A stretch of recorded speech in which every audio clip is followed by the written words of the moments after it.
ప్రియోను దేవుడు ప్రేమించి మరి బిడ్డలు ఈ సంవత్సరం కూడా దేవుడు వారు చక్కగా చదువుకొని ప్రభు సన్నిధిలో జ్ఞానమందును వయసు అందును దేవుడు ఆ బిడ్డలను ఆశీర్వదించి వర్ధిల్ల చేయునుగాక. ఆమేన్. హల్లెలూయా. మనకు బాగా సుపరిచితమైనటువంటి లేఖన భాగము ఒక 10 నిమిషాలు 15 నిమిషాలు దేవుని వాక్యాన్ని విని బిడ్డల కొరకు ప్రార్థన చేద్దాం. 115వ కీర్తన 14వ వచనాన్ని మనం చూస్తే, యెహోవా మిమ్ములను మీ పిల్లలను వృద్ధి పొందించును, భూమి ఆకాశములను సృజించిన యెహోవా చేత మీరు ఆశీర్వదింపబడుదురు. చిన్న ప్రార్థన చేసుకుందామండి. పరిశుద్ధుడైన దేవా, మహిమ కలిగిన తండ్రి, చదివిన వాక్య భాగాన్ని దీవించండి, ఆశీర్వదించండి. కొద్ది నిమిషాలు మీరు మాతో మాట్లాడండి. ఈ గుడిని ఏర్పాటు చేసుకున్న బిడ్డలతోనూ కుడి వచ్చిన మాతో మీరు మాట్లాడండి. నీ వాక్యాన్ని వినగలిగిన చెవిని, గ్రహించగలిగిన హృదయము నాకు మాకును నీ బిడ్డలకు ప్రసాదించమని యేసు నామమున ప్రార్థన చేస్తున్నాము తండ్రి. ఆమేన్. హల్లెలూయా. మనం చదువుకున్నటువంటి లేఖన భాగము చాలా ప్రాముఖ్యమైనటువంటి లేఖన భాగం అండి. ఈ 115వ కీర్తన 13వ వచనం అంటాడు, పిల్లలనేమి పెద్దలనేమి తన యందు భయభక్తులు గలవారిని యెహోవా ఏం చేస్తాడంట? ఆశీర్వదిస్తాడు. ఈ లోకంలో దేవుడు ఎవరిని ఆశీర్వదిస్తాడు అంటే, దేవుని యందు భయభక్తులు గలవారిని దేవుడు వారిని మాత్రమే కాదు, వారిని వారి బిడ్డలను దేవుడు ఏం చేస్తాడంట? ఆశీర్వదిస్తాడు. మరి దేవుని యొక్క ఆశీర్వాదము మనం ఈ రాత్రి పొందుకోవాలి అంటే, రాబోయే దినాల్లో బిడ్డలు దేవుని ఆశీర్వాదకరమైనటువంటి మార్గాల్లో నడిపించబడాలి అంటే, దేవునికి పరిపూర్ణమైనటువంటి విశ్వాసము కలిగి దేవుని ఆశ్రయిస్తూ, దేవుని సేవిస్తూ, దేవుని యందు పరిపూర్ణమైనటువంటి భయభక్తులు కలిగి దైవ సన్నిధిలో బిడ్డలు ఇంకనూ జీవిస్తుంటే దేవుడు మన బిడ్డలను ఆశీర్వదిస్తాడండి. మన బిడ్డలను దేవుడు ఆశీర్వదించాలంటే ఒకటే స్తోత్రం. తల్లిదండ్రులమైనటువంటి మన జీవితంలో దేవుని యందు భయభక్తులు కలిగి దేవుని ఆశ్రయిస్తూ ఉంటే నిశ్చయముగా ఆ రావలసినటువంటి దీవెన దేవుడు మన తనంతరము మన బిడ్డలకు అట్టి ఆశీర్వాదాన్ని దేవుడు సిద్ధపరుస్తాడు. దేవుని స్తోత్రం కలుగునుగాక. కనుక దేవుని యొక్క వాక్యంలో రాయబడినటువంటి ఒక చక్కని ప్రాముఖ్యమైన విషయాన్ని మనం చూడగలిగితే చూడండి. సామెతల గ్రంథము 15వ అధ్యాయము 33వ వచనాన్ని మనం చూస్తే, మరి దేవుని యొక్క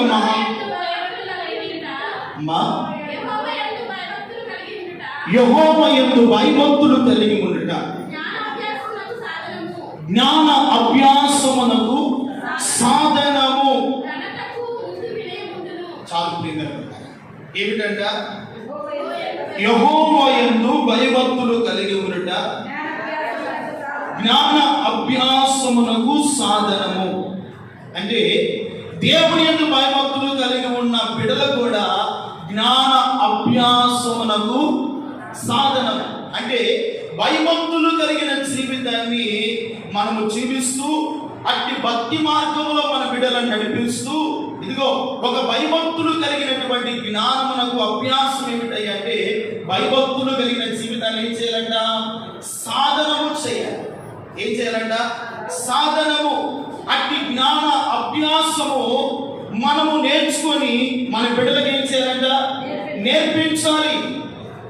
దేవుడు వారికి కావలసిన జ్ఞానమును, తెలివిని, వివేకమును, ఆశీర్వాదమును మన బిడ్డలు ఒక ఉన్నతమైన స్థాయిలో నిలబడాలి అంటే మనము దేవుని యందు భయభక్తులు కలిగి దేవుని జ్ఞాన అభ్యాసము మన బిడ్డల చేత సాధనము చేయించాలి. దేవుని స్తోత్రం కలుగునుగాక. మన బిడ్డల చేత దేవుని జ్ఞాన అభ్యాసము. ఈ లోకంలో విద్యను ఏ రీతిగా అభ్యసిస్తూ ఉంటామో జ్ఞాన అభ్యాసము, దేవుని యందు భయభక్తులు కూడా మన బిడ్డలకు సాధనము చేయాలి. అప్పుడు దేవుడు మన బిడ్డలకు కావలసినటువంటి జ్ఞానమునిస్తాడు, మన బిడ్డలను ప్రభు ఆశీర్వదిస్తాడు. అందుకని మనం చదువుతున్నాం కదా, యెహోవా మిమ్ములను మీ పిల్లలను వృద్ధి పొందించును.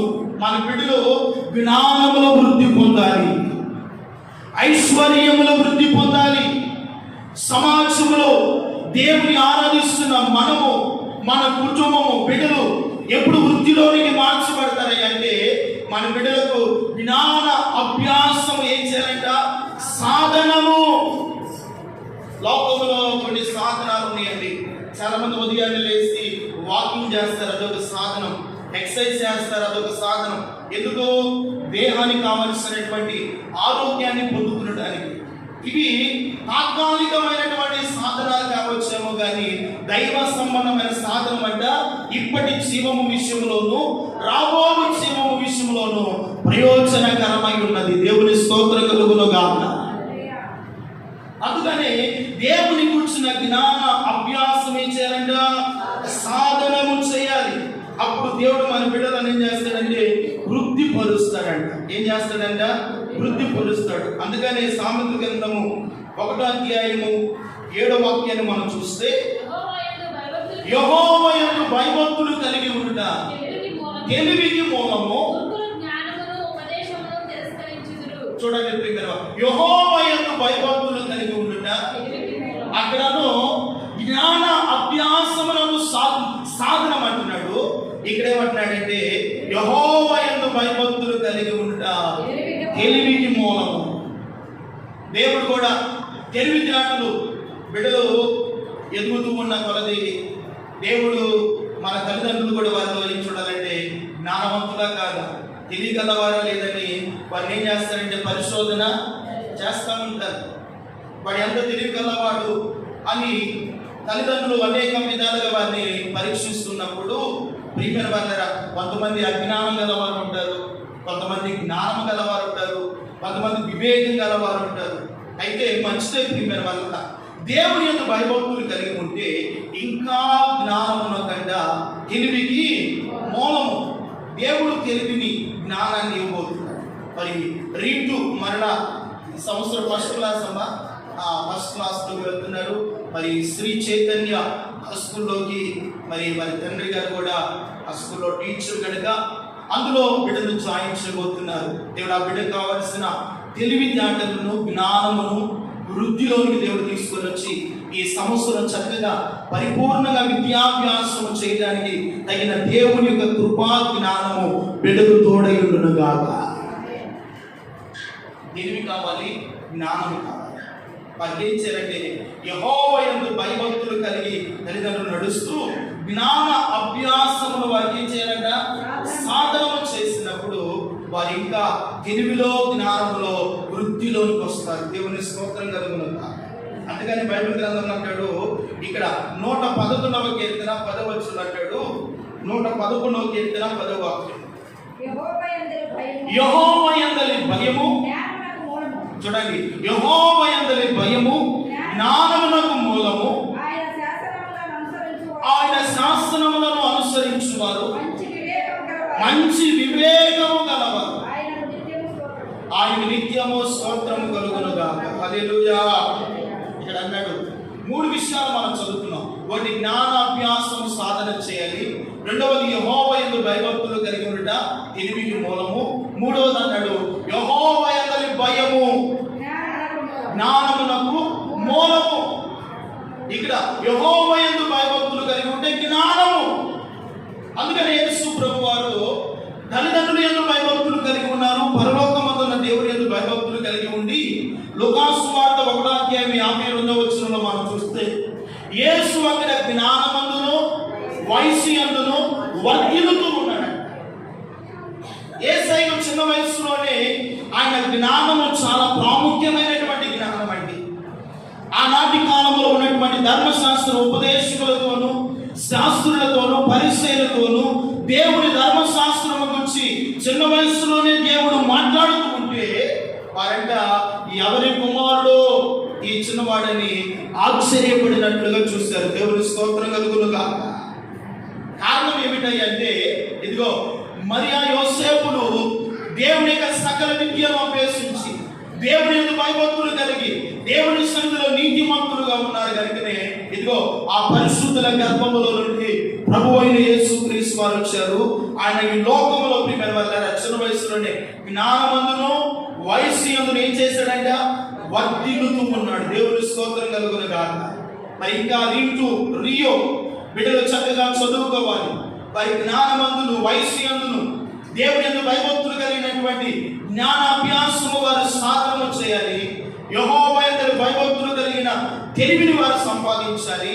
యెహోవా యందు భయము వారికి ఏం కలుగు చేస్తుందంట? జ్ఞానం. ఏం కలుగు చేస్తుందంట? యెహోవా యందు భయము జ్ఞానము.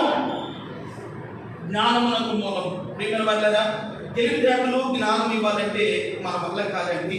దేవుడే ఒక వ్యక్తిని జ్ఞానవంతుడుగా, ప్రయోజకుడుగా, ఆశీర్వాదకరంగా చేయగలిగింది దేవుని యొక్క దైవికమైనటువంటి జ్ఞానం. దేవుని స్తోత్రం కలుగును గాక. మరి బిడ్డలు కూడా ఈ సంవత్సరం చక్కగా మరి హాలిడేస్ లో ప్రభు ఎంతగానో కాపాడారు. మరి వారి ఆటపాటలో కానీ బిడ్డలు ప్రయాణాల్లో మార్గాలు అన్ని విషయాల్లో ప్రభు తోడుగా ఉండి అన్ని విషయాల్లో బిడ్డలను ప్రభు సంరక్షించి ఏ వడగాలి దెబ్బైనను ఎన దెబ్బైన ప్రభు తగలకుండా దేవుడు తన కరుణాస్పద నేడులో బిడ్డలను ఎంతగానో ప్రేమించి ప్రభు తన కృపలో భద్రపరిచాడు. దేవుని స్తోత్రం కలుగును గాక. మరి బిడ్డలు మళ్ళా స్కూల్కి వెళ్ళబోతున్నారు. బిడ్డలు మరి 2 ఫస్ట్ క్లాస్ చదువుతున్నాడు. మంచి జ్ఞానాన్ని పొందుకోవాలి. యెహోవా యందు భయం ఉండాలి.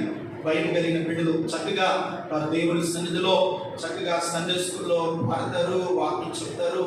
మరి బిడ్డలు చక్కగా దేవుని ఆరాధిస్తూ ఉంటారు. ఇంకా దేవుడు పరిపూర్ణమైన జ్ఞానం చేత దేవుడు వారి వృద్ధిలోకి తెచ్చును గాక. హల్లెలూయా. చూడండి, ఒక మాట చదువుకున్నాం. 34వ కీర్తన 11వ వచనాన్ని చూస్తే 34వ కీర్తన 11వ వచనం. పిల్లలారా, మీరు వచ్చి నా మాట వినుడి, యెహోవా యందు భయభక్తులు నేను మీకు వచ్చంట. దేవుని మాటలు వింటారంట. దేవుని యందు భయభక్తులు కలిగి ఉంటే ఎవరు నేర్పిస్తారు?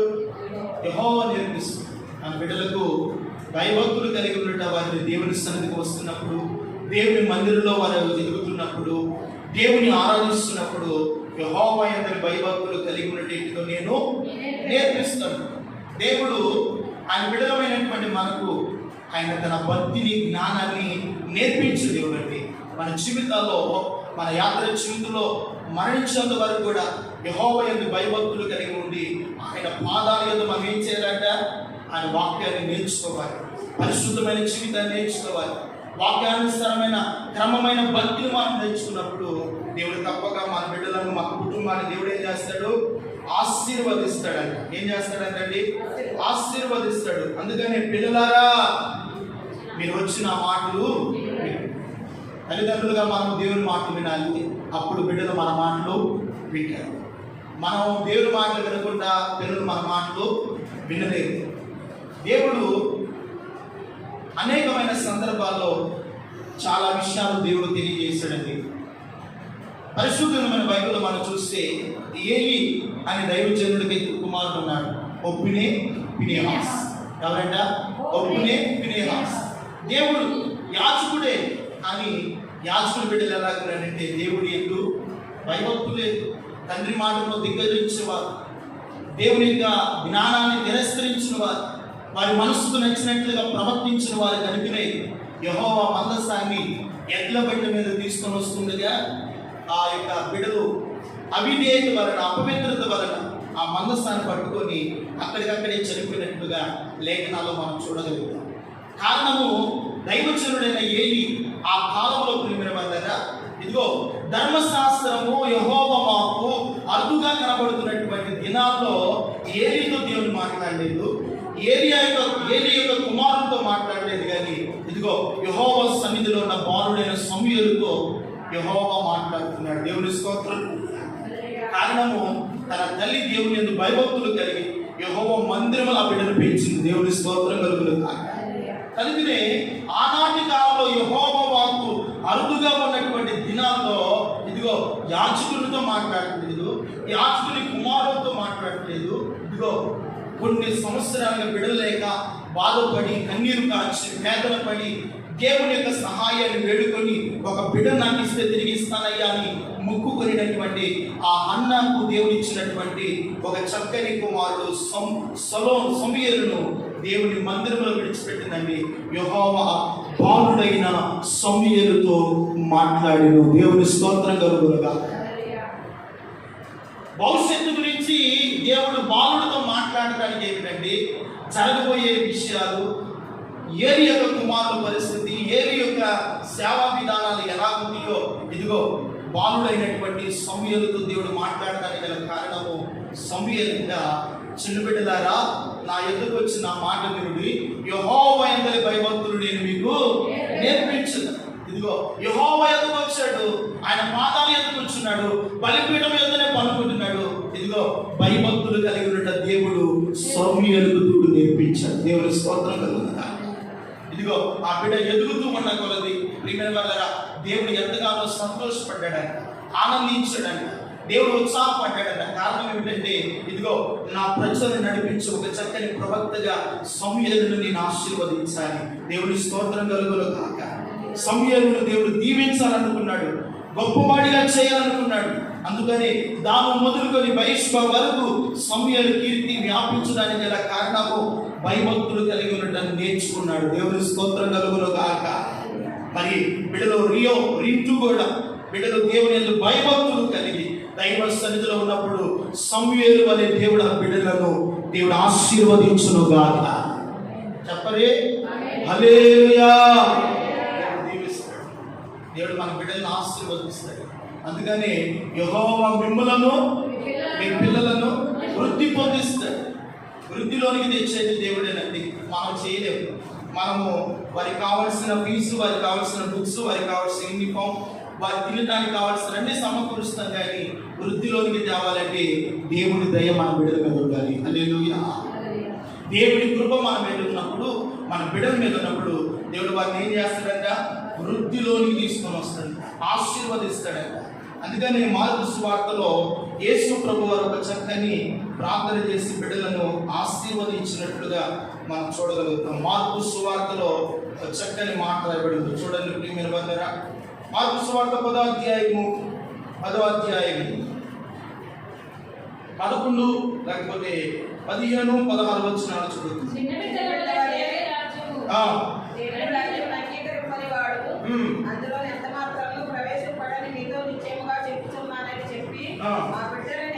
చూడండి, ఆ బిడ్డలను ఎత్తుకొని కౌగిలించుకొని వారి మీద చేతి నుంచి వారిని ఏం చేశాడంట, ఆశీర్వదించాడు. యేసు ప్రభు వారికి చిన్న బిడ్డలంటే చాలా అమితమైనటువంటి ప్రేమ అండి. అందుకని చిన్న బిడ్డలను ఆటంకపరచగా వారిని నా ఎందుకు రానివ్వండి అని దేవుడు ఆనాటి కాలంలో ఉన్నటువంటి మతాధికారులతోనూ ధర్మశాస్త్ర ఉపదేశకులను గద్దించి, ఇదిగో మీరు ఈ బిడ్డల వంటి వారైతేనే పరలోక రాజ్యంలో వెళ్తారని వారిని కౌగిలించుకొని వారి మీద చేతి నుంచి దేవుడు ఏం చేశాడంటే వారిని ఆశీర్వదించాడు. మరి బిడ్డలను కూడా దేవుడు వారి మీద తన చేతి నుంచి దేవుడి బిడ్డలను దేవుడు ఆశీర్వదించి జ్ఞాన విద్య అభ్యాసముతో దేవుడు వారిని నింపునుగాక. దేవుడు వారిని ఆశీర్వదిస్తాడు, దీవిస్తాడు, బలపరుస్తాడు.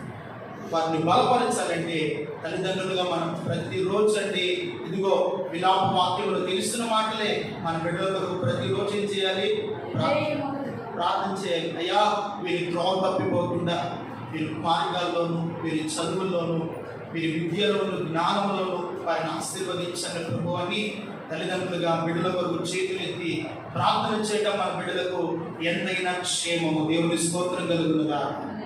అన్న సమూయేలును ఆ రీతిగా దేవుడు దీవించడానికి గల కారణం ఏంటో తెలుసా? ఇదిగో ప్రార్థన పరుడు కనుకనే, ప్రార్థనతో ఆ సమూయేలు దేవుడి సన్నిధిలో పెంచిన కనుకనే గొప్పవాడిగా దేవుడు ఏం చేశాడు, ఆశీర్వదించాడు. మన బిడ్డలు కూడా దేవుడు గొప్ప చేస్తాడు, జ్ఞానం ఇస్తాడు, వృద్ధిలోకి తీసుకుని వస్తాడు. ఒకటి యెహోవా యందలి భయభక్తులు కలిగి ఉంట, జ్ఞాన అభ్యాసమును సాధనము చేయుట. రెండవది యెహోవా యందలి భయభక్తులు కలిగి ఉంట, తెలివికి మూలం. యెహోవా యందలి భయము జ్ఞానమునకు మూలం.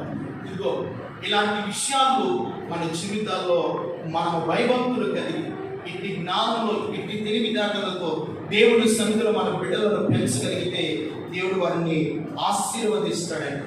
దేవుడు మన బిడ్డలకు కావాల్సిన క్షేమాన్ని ఇస్తాడు. అందుకని అంటున్నాడు కదా 128వ కీర్తన అంటాడు, నీ లోగినని భార్య ఫలించు ద్రాక్షవల్లి వలె ఉండును, నీ భోజనపు బాలచుడు నీ పిల్లలు ఒలివ మొక్కల వలె ఉంటారు. ఎలా ఉండాలి? దేవుడి సన్నిధిలో మన బిడ్డలు ఎలా ఉండాలి? ఒలివ మొక్కల వలె ఉంటారు, పచ్చని ఒలివ మొక్క వలె ఉంటారు.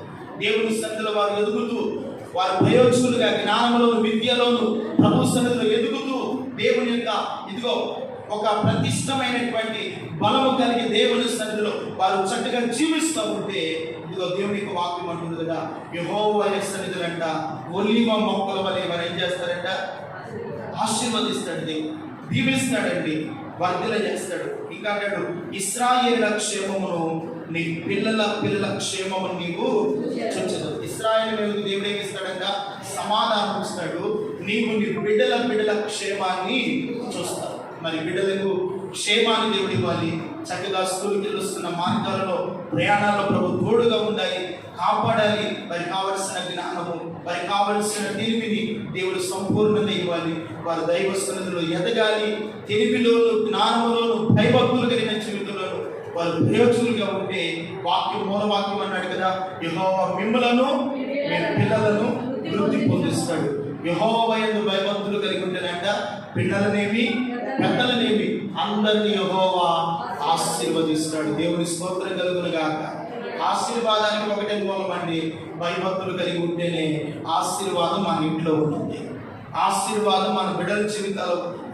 ఆశీర్వాదము కోసం మనం ఎక్కడికో పరిగెత్తనక్కర్లేదు. భయభక్తులు కలిగి మన బిడ్డలు మన కుటుంబం ఉంటే ఆశీర్వాదం పరిగెత్తుకుంటా మన ఇంట్లోకి వస్తుంది. దేవుని స్తోత్రం కలుగును. అబ్రహాము భయభక్తులు కలిగి ఉన్నాడు కనుకనే ఆశీర్వదింపబడ్డాడు. ఇస్సాకు భయభక్తులు కలిగి ఉన్నాడు కనుకనే దీవించబడ్డాడు. అవునంటారే కదా, భయభక్తులు లేకపోతే, తండ్రి మాట వినకపోతే, తండ్రి చెప్పింది చేయకపోతే, ఇస్సాకు ప్రియమైన వల్లరా పొలంలో ధ్యానిస్తూ ఉన్నాడంట. ఎక్కడ ధ్యానిస్తూ ఉన్నాడంట? పొలంలో ధ్యానిస్తూ ఉన్నాడంట. ఆ సంవత్సరం విత్తనము వేసి 100 ఫలము పొందాడు. అంటే దేవుని యందు భయభక్తులు గలవాడు ఎక్కడ విత్తనం వేసినా, ఎక్కడ అడుగు పెట్టినా, ఎక్కడ విద్యలోనూ ఏ స్టడీలోనూ అడుగు పెట్టినా వాడు ఏం చేస్తాడంట? దీవించబడతాడు. దేవుని స్తోత్రం కలుగుతాడు. ఇస్సాకు దేవుని యందు భయభక్తులు కలిగి ఉన్నాడు కానీ విత్తనం వేశాడంట, 100 ఫలము పొందాడు. దేవుని స్తోత్రం కలుగుతుందా? బిడ్డలు ఇదిగో విద్య అనే విత్తనాన్ని స్కూల్లో వేస్తున్నారు, వారు ఫలించుదురుగాక. దేవుడు మన బిడ్డలను ఫలింపు చేయాలి, ఆశీర్వదించాలి, వర్ధిల్ల చేయాలి. అట్టి జ్ఞానంతోను, అట్టి కృపలోను బిడ్డలు నడిపించబడాలి. కనుకనే మన బిడ్డల కొరకు రేయి మొదటి చాముని లేచి యెహోవా సన్నిధిలో చేయాలంట ప్రార్థన చేయాలి. ప్రార్థన చాలా ప్రాముఖ్యమైనది మన బిడ్డల కొరకు. వారిని ప్రయోజకులుగా దేవుడు చేయాలన్నా, గొప్పవారిగా చేయాలన్నా, చక్కగా దేవుని మందిరంలో చక్కని పరిచారకులుగా దేవుడు చేయాలన్నా, ఒక ఉన్నతమైన ఆశీర్వాదాన్ని దేవుడు మన బిడ్డలకి ఇవ్వాలి అన్నా ఒకటేనండి, వారి కొరకు ఏం చేయాలంట? ప్రార్థన చేయాలి. భయభక్తులు కలిగినటువంటి మనము మన బిడ్డల కొరకు ప్రార్థన చేస్తే మన బిడ్డలకు కావలసిన జ్ఞానము, వివేకము, తెలివిని, ఆయన కావలసినటువంటి సంపూర్ణ వివేచన కలిగిన ఆత్మను దేవుడు మనకు అనుగ్రహిస్తాడు. ఒక్క మాట చెప్పి నేను ముగిస్తాను. హెబ్రీ పత్రిక 5వ అధ్యాయం హెబ్రీ పత్రిక 5వ అధ్యాయము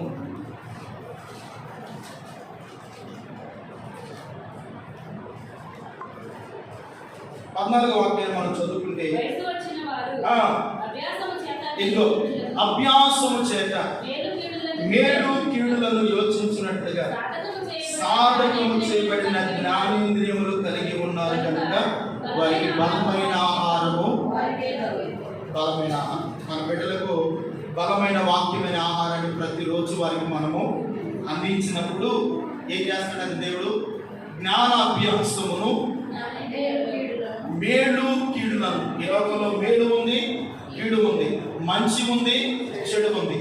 కనుక ఇవి మన బిడ్డలు యోచించినట్లుగా వారికి జ్ఞానేంద్రియములను కలుగునట్లు బలమైన ఆహారం వారికి తగులు. బలమైన వాక్యము అనే ఆహారాన్ని వారికి ప్రతిరోజు అందించాలి.